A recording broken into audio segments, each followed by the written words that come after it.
Hi,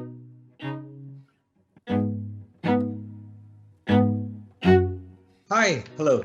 My name is Arcot Rajasekar, but please call me Raja. I'm coming from the southern part of India, where we always write our given names in the very end and the family names in the beginning. So when they made my passport, obviously it was a snafu, and had to tell everyone all my life that my real name is Rajasekar, the given name, so that and call me Raja.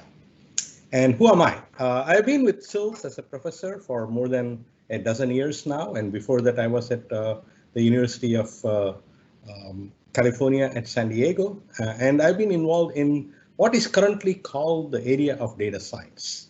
And if you ask me what type of work I do, I should say that I am a data architect. I build systems which data scientists use so that they can do their work. So basically about dealing with large scale data and how to discover data and how to apply data. So this brings us to the question of what is data science? The traditional definition of a data science is that it is an interdisciplinary field where you would like to extract knowledge, insight, unknown things from the data, and you apply some novel algorithms and tools and services and to get these type of knowledge and insight. That's what they call it as data science. And you have almost many disciplines entering into it: computer science, statistics, information science, and so on, and a whole bunch of disciplinary sciences, physical sciences, chemical sciences, and so on, and biological sciences, obviously.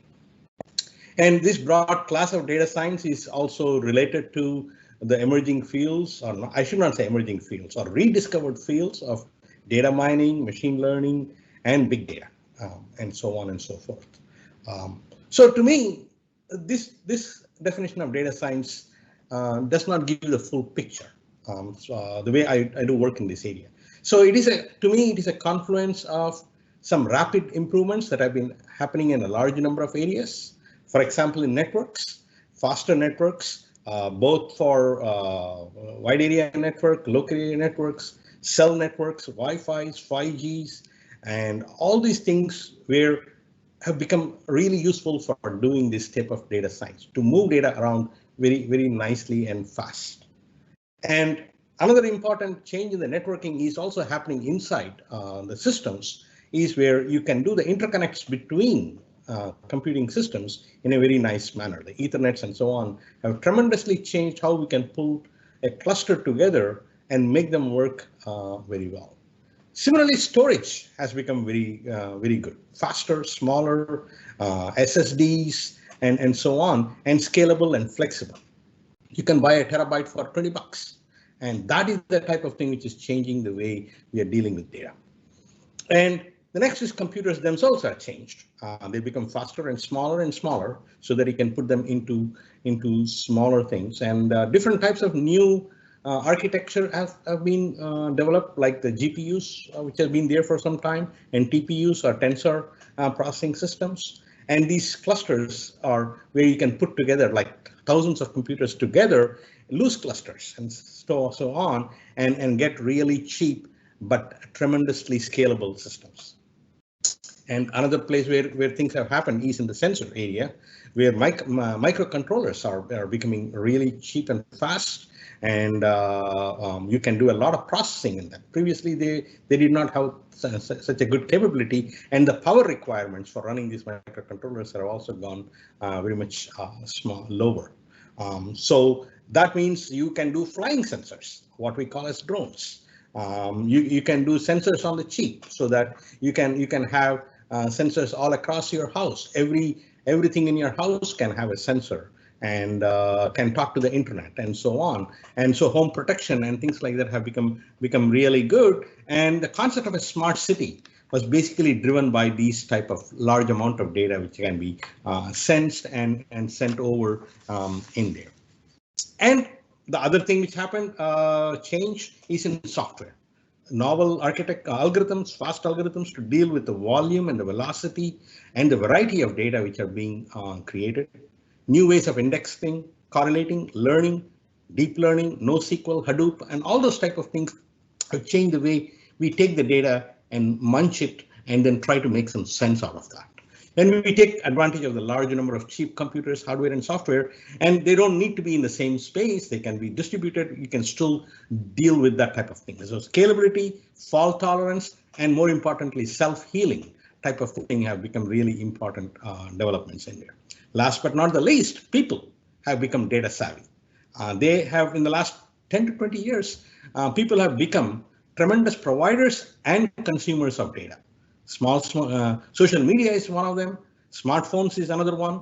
Telepresence, video games, online shopping, citizen science, you name it, people are involved in it, and all because of that there is a tremendous amount of data at their fingertips in a sense. So we are more data driven, and we tend to look, whenever I want to see the weather, we tend to look not through the window, but at your iPhone type of things. So we become so much enamored with our data that we don't even use our physical eyes to go and look at these things. These 5 developments of networks, storage, computing systems, and software and people has become a big revolution.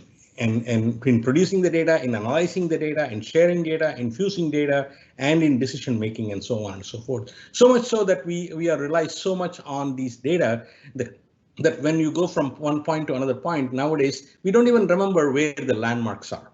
Or we just use what Google tells you, or Apple Maps tells you to turn left means you turn left. You don't even remember. For example, you say, hey, there was a Toys R Us there. You make a left on the Toys R Us. You don't even remember. The next time you go, you don't even remember. Actually, you might say, there is no Toys R Us. Toys R Us are all gone, Miss Virginia. Yeah, it is not there. But still, you can say that maybe there is a gas station there. Maybe in a few days, even the gas stations will go down the way as as Toys R Us. But science is also changing. For example, only like 2 days back, there was an article saying that 50 new exoplanets were discovered using very old NASA data. Obviously, the data which was stored even on tapes type of thing, and they were discovered. And another thing which came about was that 2 high school students, girl students, were able to discover asteroids, which are on not in near Earth orbit, but across somewhere in Mars. But they discovered it in somewhere in India using just data science. They were not astronomers. They were not trained as astronomers. They were trained to run some computing programs, and then look at the results of the program, and then go and check on it, and then try to find out. So we are at a stage where science is also becoming more of a data science. And even in our the novel coronavirus, which we are all suffering right now, the vaccine, which we are all looking forward to, is being designed in a sense using reverse vaccinology, in silico drug discovery, and so on and so forth. So in a sense, data science is becoming really important. Now I got only a couple of minutes, but let me tell you what type of things I do, just to give you a sense of things. I work in 3 different areas, and all dealing with these type of data science. One is in managing data. That was one of the big things I've been doing it for the past 20 years or so, is how to manage data, automate the management of data. So we have developed a system called iRODS, which is used all over the world. And we even had a user group meeting where more than 200 people came on a Zoom meeting recently on that particular one. The second thing is not only manage data, you want to discover data. How do we discover data? Where we can do a Google search, but Google search is good only for textual data. But a lot of other types of data, like scientific data, is really hard. You need to worry about metadata. You need to worry about correlations inside data, and so on and so forth. That is where I work on a large system, which has been working for 10 years. And now I work with neuroscientists on a system called DataBridge. We are actually developing a system called NeuroBridge for that. It's a tremendous opportunity. And finally, in the last type of research I do is in applying big data. Smart cities and connected communities has always been a tremendous important thing for me, and I've been doing work in that particular area to develop systems and actually help students to work in that particular area. So these are the 3 main areas: manage, discover, and apply data is what I'm doing it. And as a data architect, I try to make life simpler and easier for all, and train our students in that particular sense. Thank you very much for listening to me, and I wish you a very good day. Thanks.